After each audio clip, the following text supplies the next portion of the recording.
Assalamualaikum guys. Korang tahu tak ni dekat mana? Inilah Masjid Jamek Cina Muslim dekat Kelang. Kalau korang tahu, ia dekat dengan Mall Bukit Tinggi. Korang tengok binaan daripada luar macam tokong Cina, tapi tidak, ini adalah masjid tau. Masjid ini baru siap dibina pada tahun ini.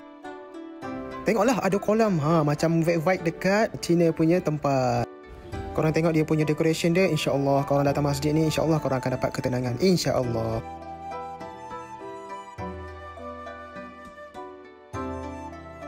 Ini adalah pintu masuk menuju ke ruang masjid. Tapi sebelum korang sampai dekat ruang masjid tu, dia ada satu laman yang cantik dekat situ.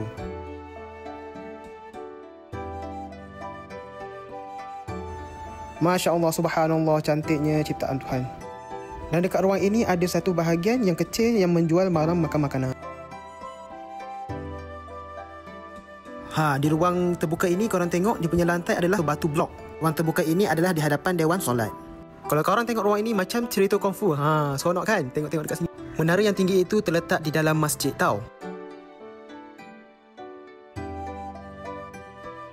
Kawasan ini terletak di sebelahan dengan Dewan Sembahyang.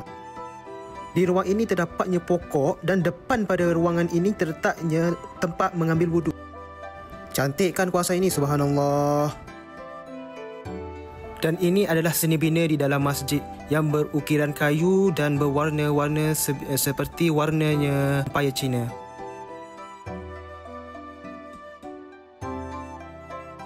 Jadi apa lagi korang tunggu?